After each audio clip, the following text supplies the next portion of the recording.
नमस्ते बच्चों। कक्षा 6 विषय हिंदी। एक कई दूसरा एक जगत एक लोक कविता का हमने आगे अध्ययन किया था। मैंने यह कविता आपको गा के सुनाई थी और थोड़ी बहुत हमने जानकारी भी प्राप्त की थी कि इस कविता में क्या क्या आता है। मैंने आपको कहा था कि प्रकृति के तत्व हम सब के लिए है और हम सबको समानता से रहना चाहिए, बिना भेदभाव के लिए सभी के प्रति प्रेम रखना चाहिए। आज मनुष्य की सोच अपनी दुनिया तक सीमित हो रही है।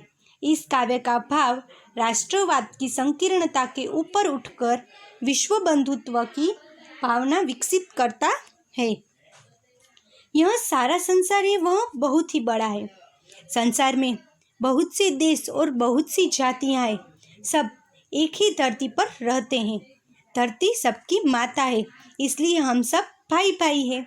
इस कविता में विश्व बंधुत्व की भी भावना प्रकट हुई है। चलो बच्चों, इस कविता में क्या है, राष्ट्रीयता और विश्व बंधुत्व की भावना को भी व्यक्त किया है।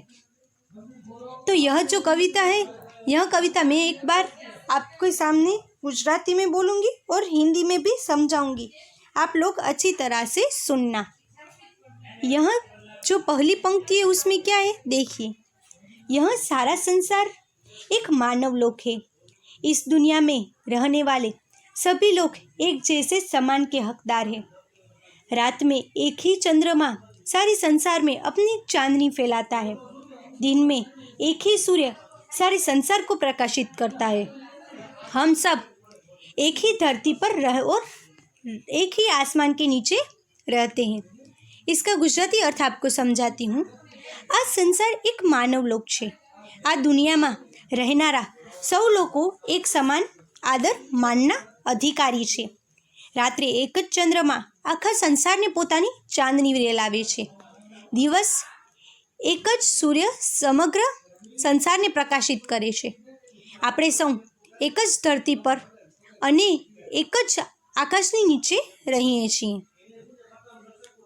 फिर कहा है, देखिए, एक जगत एक लोक से देखते हैं। हमें मिलने वाला प्रकाश, हवा और पानी एक ही है। सबके जीवन में सुख दुख भी एक ही जैसे होते हैं। हमारे शरीर एक जैसे हैं। हम सबके खून का रंग भी एक सा है। हमारे शरीर की बनावट एक जैसी हड्डियों से हुई है। हमारे प्राण में भी एक जैसे है। अब इसका गुजराती अर्थ देखते हैं। આપણને મળતા પ્રકાશ, હવા અને પાણી એક જ છે। એટલું જ નહીં, આપણા સૌના જીવનમાં પણ સુખ દુઃખ પણ એક જ સમાન હોય છે। આપણા શરીરની રચના એક સમાન હાડકાથી થઈ છે અને આપણા બધાનો પ્રાણ પણ એક સરખા જ છે। હવે આગળ જોઈએ। હવે हर्ष भरे गाने से हम देखेंगे, ठीक है। हमें आनंदित होकर सुंदर राग छेड़े। हम समानता और पारस्परिक प्रेम के गीत गाएं। रात दिन घर घर में यही गीत गूंजे कि हम सब एक ही जगत और एक ही लोक के निवासी हैं। इसका गुजराती अर्थ है, આપણે આનંદિત થઈને સુંદર રાગ છેડીએ। આપણે સમાનતા અને પરસ્પર પ્રેમના ગીતોને ગાઈએ। દિવસ રાત ઘર ઘરમાં એક જ ગુંજે ગીત કે આપણે સૌ એક જ જગત અને એક જ લોકના નિવાસી છીએ, તેમજ આપણે એક સમાન આદર માનના અધિકારી પણ છીએ। એના પછીનો આપણે જોઈએ। संसार के सभी राष्ट्रों में एकता का भाव लाना ही हमारा सबसे बड़ा कर्तव्य है। हम सब मिलकर प्रगति करें, सबके साथ न्याय हो, मानवता की रक्षा हो, यही हमारा धर्म बने।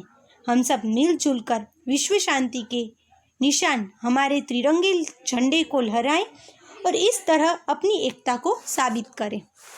अब इसका गुजराती अर्थ ये आएगा, संसारना સૌ રાષ્ટ્રોમાં એકતાની ભાવના ફેલાવી એ જ આપણા સૌનું મહા કર્તવ્ય છે।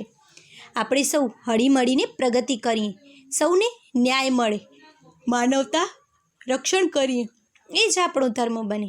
આપણે સૌ હળીમળીને વિશ્વ શાંતિના પ્રતીક રાષ્ટ્રધ્વજને હવામાં ફરકાવીએ અને એ રીતે જ આપણે આપણી પોતાની एकता सिद्ध करिए।